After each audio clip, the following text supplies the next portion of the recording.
Shalom sahabat-sahabat BPLT-LW. Pada hari ini tanggal 27 Maret 2025 kita akan belajar tentang menggunakan hukum Allah yang tepat. Alasan Tuhan memberi kita hukum Taurat adalah untuk menunjukkan kepada kita bahwa kita tidak dapat menjadi sempurna tanpa Dia. Ketika Yesus datang, Dia menggenapi hukum Taurat dan menjadi kunci kesempurnaan kita. Dalam perjalanan iman Kristen, banyak orang masih bingung tentang peran hukum Taurat, kasih karunia, dan iman dalam keselamatan. Apakah kita masih harus menaati hukum Taurat? Apakah keselamatan diperoleh melalui perbuatan baik? Bagaimana cara hidup dalam kasih karunia atau anugerah tanpa jatuh ke dalam dosa? Untuk memahami hal ini kita perlu melihat tujuannya masing-masing. Tujuan hukum Taurat adalah mengungkapkan dosa dan kebutuhan akan juru selamat. Hukum Taurat diberikan oleh Allah kepada bangsa Israel melalui Musa sebagai standar kebenaran dan kekudusan. Namun, tujuan utama hukum Taurat bukan untuk menyelamatkan manusia, tetapi untuk mengungkapkan dosa mereka. Paulus dalam Roma 3 ayat 20 berkata, sebab tidak seorang pun yang dapat dibenarkan di hadapan Allah oleh karena melakukan hukum Taurat. Justru karena oleh hukum Taurat orang mengenal dosa. Ini berarti hukum Taurat seperti cermin yang menunjukkan kondisi berdosa manusia, tetapi tidak bisa mengubah atau membersihkan dosa itu sendiri. Dengan kata lain, hukum Taurat menunjukkan masalahnya, tetapi tidak memberikan solusi. Galatia 2 ayat 16 berkata, kita tahu bahwa manusia tidak dibenarkan oleh karena melakukan hukum Taurat, tetapi hanya oleh karena iman dalam Kristus Yesus. Hukum Taurat sangat ketat dan menuntut kesempurnaan.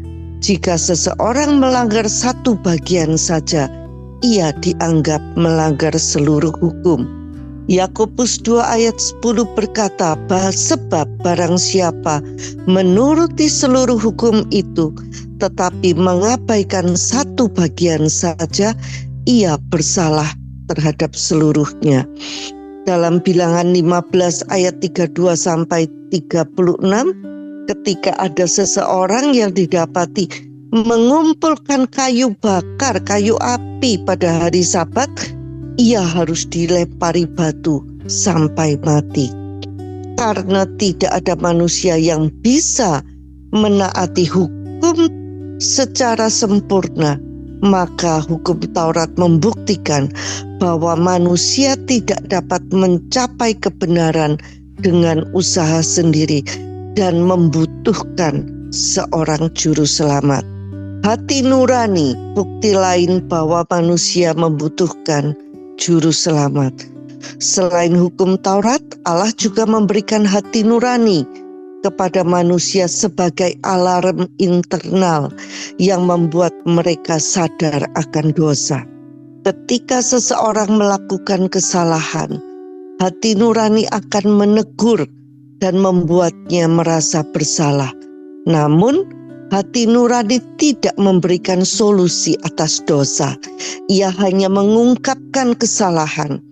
Banyak orang hidup dengan rasa bersalah dan penghukuman, tetapi Tuhan ingin manusia hidup.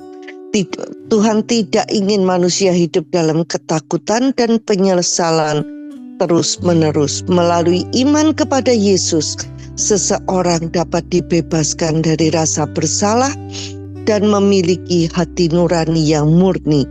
Ibrani 9 ayat 14 berkata, betapa lebihnya darah Kristus yang oleh Roh yang kekal telah mempersembahkan dirinya sendiri kepada Allah sebagai persembahan yang tak bercacat akan menyucikan hati nurani kita dari perbuatan yang sia-sia, supaya kita dapat beribadah kepada Allah yang hidup. Artinya darah Yesus memiliki kuasa untuk membersihkan hati nurani kita dari dosa dan membawa kita kepada kebebasan di dalam Kristus. Anugerah adalah pemberian Allah yang tidak layak diterima. Setelah hukum Taurat menunjukkan ketidakmampuan manusia untuk mencapai kebenaran dengan usaha sendiri, Allah menyediakan jalan keluar melalui anugerah, grace. Roma 6 ayat 14 berkata, sebab kamu tidak akan dikuasai lagi oleh dosa, karena kamu tidak berada di bawah hukum Taurat, tetapi di bawah kasih karunia. Anugerah adalah pemberian Allah yang tidak layak diterima manusia. Ini berarti keselamatan tidak diperoleh melalui usaha manusia, tetapi diberikan secara cuma-cuma oleh Allah melalui Yesus Kristus. Paulus menegaskan dalam Efesus 2 ayat 8-10, sebab oleh karena kasih karunia kamu diselamatkan oleh iman. Itu bukan hasil usahamu, tetapi pemberian Allah. Karena kita ini buatan Allah, diciptakan dalam Kristus Yesus untuk melakukan pekerjaan baik yang dipersiapkan Allah sebelumnya. Anugerah tidak hanya menyelamatkan, tetapi juga memampukan orang percaya untuk hidup sesuai dengan kehendak Allah. Namun, anugerah harus diterima dengan iman. Filipi 2 ayat 13 berkata, karena Allah lah yang mengerjakan di dalam kamu, baik kemauan maupun pekerjaan menurut kerelaannya.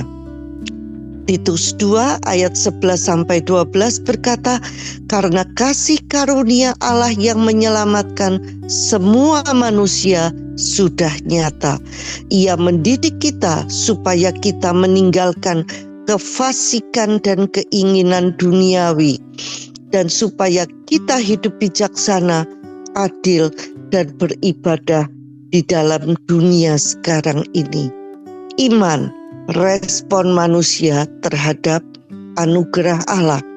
Keselamatan adalah anugerah Allah, tetapi untuk menerimanya, manusia harus berespon dengan iman. Paulus menulis dalam Roma 5 ayat 1, sebab itu kita yang dibenarkan karena iman, kita hidup dalam damai sejahtera dengan Allah oleh karena Tuhan kita Yesus Kristus. Iman bukanlah usaha manusia untuk mendekati Allah, tetapi penerimaan terhadap apa yang telah Allah sediakan melalui Yesus. Tanpa iman, seseorang tidak bisa menerima kasih karunia Allah. Ibrani 11 ayat 6. Roma 5 ayat 1-2 berkata, sebab itu kita yang dibenarkan karena iman, kita hidup dalam damai sejahtera dengan Allah oleh karena Tuhan kita Yesus Kristus. Oleh Dia kita juga beroleh jalan masuk oleh iman kepada kasih karunia ini. Oleh karena itu, iman adalah kunci untuk menerima keselamatan dan hidup dalam kemenangan sebagai orang percaya. Yesus sebagai penggenapan hukum Taurat. Yesus tidak datang untuk membatalkan hukum Taurat, tetapi untuk menggenapinya. Dalam Matius 5 ayat 17, Yesus berkata, janganlah kamu menyangka bahwa aku datang untuk meniadakan hukum Taurat atau kitab para nabi. Aku datang bukan untuk meniadakannya, melainkan untuk menggenapinya. Matius 5 ayat 18 berkata, aku berkata kepadamu, sesungguhnya selama belum lenyap langit dan bumi ini, satu iota atau satu titik pun tidak akan ditiadakan dari hukum Taurat sebelum semuanya terjadi. Bagaimana Yesus menggenapi hukum Taurat? Yang pertama, Yesus menghidupi hukum Taurat dengan sempurna. Yesus adalah satu-satunya manusia yang tidak pernah berdosa. Ibrani 4 ayat 15. Dia hidup sesuai dengan semua hukum Allah tanpa satu pun pelanggaran. Yang kedua, Yesus menjadi korban yang sempurna. Dalam Perjanjian Lama, dosa hanya bisa dihapus dengan pengorbanan darah hewan. Namun pengorbanan itu bersifat sementara. Yesus datang sebagai anak domba Allah, Yohanes 1 ayat 29, dan mengorbankan dirinya sekali untuk selamanya, Ibrani 10 ayat 10.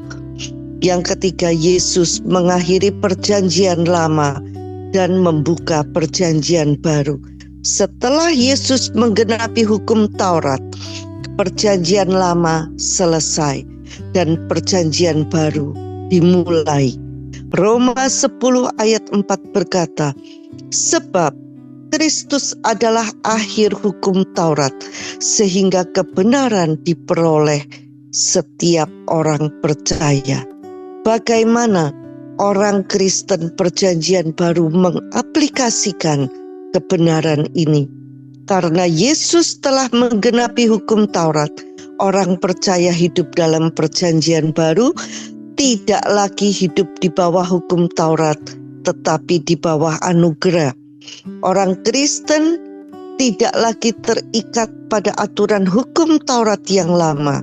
Kita sekarang hidup dalam anugerah dan bukan dalam ketakutan terhadap hukuman hukum Taurat.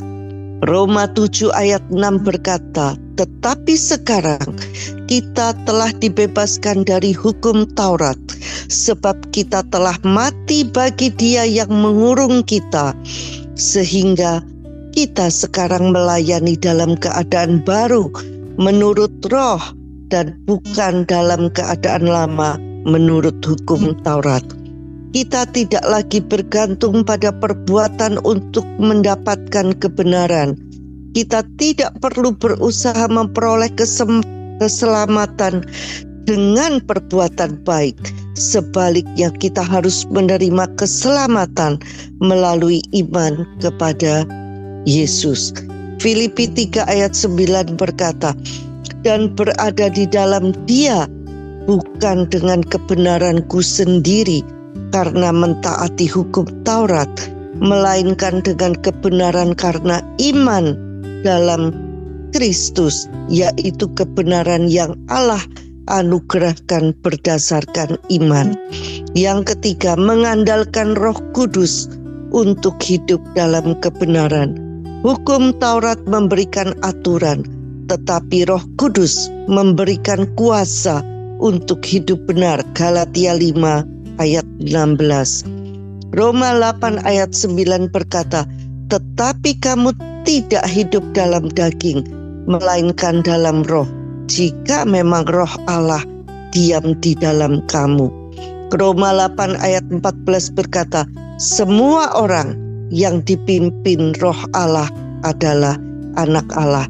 Yang keempat, menghidupi kasih sebagai penggenapan hukum Taurat. Yesus merangkum seluruh hukum dalam 2 perintah utama. Yang pertama mengasihi Allah, yang kedua mengasihi sesama. Roma 13 ayat 10 berkata, kasih adalah kegenapan hukum Taurat. Setelah lahir baru, Allah dengan segala kekayaannya tinggal di dalam roh kita, sehingga kita tidak lagi mencari jawaban kebutuhan kehidupan kita dari luar, tetapi kita tinggal melihat ke dalam dan memanifestasikannya melalui iman kita. 1 Korintus 3 ayat 16 berkata, tidak tahukah kamu bahwa kamu adalah bait Allah dan bahwa roh Allah diam di dalam kamu. Kolose 1 ayat 27 berkata, kepada mereka Allah mau memberitahukan betapa kaya dan mulianya rahasia itu di antara bangsa-bangsa lain, yaitu Kristus ada di dalam kamu, Kristus yang adalah pengharapan dan akan kemuliaan. Filemon 1 ayat 6 berkata, dan aku berdoa supaya persekutuanmu di dalam iman menjadi efektif oleh pengenalan akan segala hal yang baik yang ada di dalam kita, di dalam Kristus Yesus. Demikian pelajaran kita pada pagi hari ini. Sampai jumpa lagi besok. Tuhan Yesus memberkati.